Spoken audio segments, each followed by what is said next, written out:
오늘 각종 사건, 사고 소식을 정리해보는 포인트 뉴스입니다.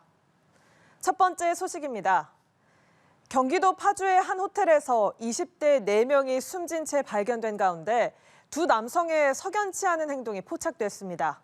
여성들을 묶은 케이블 타이를 미리 준비한 모습이 확인됐는데 경찰은 사건의 경위를 밝히기 위해 두 여성의 사라진 휴대전화를 찾는 데 수사력을 모으고 있습니다.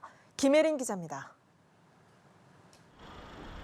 객실 안에서 숨진 여성들의 손과 목을 결박한 케이블 타이를 건물 밖으로 떨어져 숨진 남성 2명이 미리 준비한 것으로 파악됐습니다. 경찰은 CCTV 영상 확인 과정에서 이들이 시신으로 발견되기 전 남성들이 상당량의 케이블 타이를 소지하고 있는 것을 발견했습니다. 경찰은 남성들이 여성들을 살해하기 전 범행을 계획했을 가능성에 무게를 두고 있습니다. 숨진 여성 중 한 명의 팔에는 깊이 3cm, 길이 9cm의 상처가 있었는데 혈흔이 발견되지 않은 점 또한 의구심을 낳고 있습니다. 수사팀은 국과수에 사건 현장에서 찾은 주방용 칼에 대한 정밀 조사를 의뢰했습니다. 발견된 흉기는 모두 호텔에 원래 있었던 물품으로 조사됐습니다. 이들의 관계에 대한 수사도 이어지고 있습니다. 숨진 여성 중 한 명은 남성 한 명과 2, 3년간 알고 지내던 사이였습니다. 또 다른 여성은 남성 한 명이 텔레그램에 올린 구직글을 보고 접촉한 상황이 확인됐습니다. 경찰은 두 여성이 호텔에 들어갈 당시 소지하고 있었지만 아직 발견되지 않은 휴대전화를 찾기 위해 수사력을 모으는 한편 남성들의 휴대전화에 대한 포렌식 작업도 진행 중입니다. 연합뉴스TV 김예린입니다. 두 번째 소식입니다. 도박빚을 갚기 위해 미국 프로야구 슈퍼스타 오타니 쇼헤이의 돈에 손을 댔다 해고된 전 통역사가 미국 검찰에 의해 기소됐습니다. 오타니의 은행 계좌에서 200억 원이 넘는 돈을 빼돌렸다는 게 검찰의 설명입니다. 워싱턴에서 송상호 특파원입니다.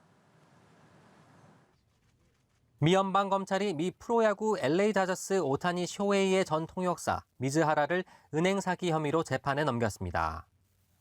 검찰은 미즈하라가 스포츠 도박으로 진 빚을 갚기 위해 오타니의 은행 계좌에서 1,600만 달러, 우리 돈 219억 원 이상을 빼돌렸다고 밝혔습니다. The criminal complaint that was filed today definitively shows that that money, the $16 million that's in question, was in fact stolen. 오타니 선수의 은행 계좌에 접근하기 위해 은행 측에 거짓말을 했다는 설명도 덧붙였습니다. 은행 측에 자신이 오타니라고 속이거나 계좌와 관련된 신상 정보를 자신의 것으로 변경했다는 겁니다. Over time, Mr. Mitsuhara's bets became more and more frequent. And over time, Mr. Mitsuhara's bets became larger and larger in amounts. 검찰은 이 통역사가 오타니의 실질적인 매니저 역할을 하며 은행 급여 계좌를 개설하는 것을 도왔다고 부연했습니다. 다만 미즈하라가 야구 경기에 도박을 했는지 또 오타니가 통역사의 불법 도박 사실을 사전에 알고 있었는지는 확인되지 않았다고 밝혔습니다. 앞서 오타니는 통역사의 비위 사실을 직접 공개하며 자신은 어떠한 도박에도 관여하지 않았음을 강조했습니다. 로이터 통신은 미즈하라가 조만간 로스앤젤레스 법원에 출석할 것으로 전망했습니다. 워싱턴에서 연합뉴스 송상호입니다. 마지막 소식입니다. 나흘 뒤로 예정됐던 대극장 발레 공연이 무산 위기에 놓였습니다. 러시아 볼쇼이 수석 무용수들이 내한하는 갈라 공연인데요. 주최 측은 세종문화회관의 갑질이라고 날을 세웠습니다. 무슨 사정인지 신세롬 기자가 보도합니다.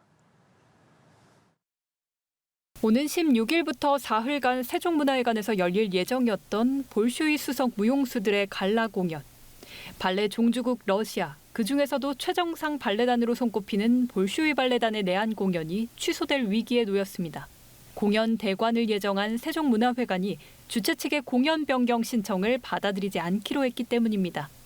공연명 변경과 함께 출연 인원은 20명에서 8명, 수석 무용수는 절반으로 줄어든 안을 낸 겁니다. 세종문화회관 측은 공연 내용 변경 신청의 정도가 상당해 공연의 퀄리티를 담보하기 어렵다는 입장입니다.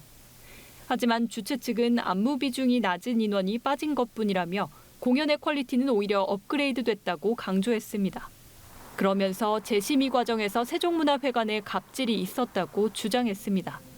어제 심의했고 최종 반려 처리했다면은 저희는 저희 의사는 상관없이 공연이 엎어진 거고요. 이거는 정말 갑질이었으니까 이렇게 안타까운 일이 없었으면 좋겠다는 거는 사실 말씀드리고 싶죠. 한편 주최 측이 공연 진행을 위해 법원에 낸 가처분 신청은 기각됐습니다. 앞서 푸틴 러시아 대통령 측근으로 불리는 스베틀라나 자하로바가 출연 예정이었던 공연 모덴스도 주한 우크라이나 대사관의 공연 반대 입장 발표로 취소된 바 있습니다. 직후 이 공연 역시 제한 우크라이나 단체 등에서 공연 취소를 촉구해 왔습니다. 연합뉴스TV 신세롬입니다.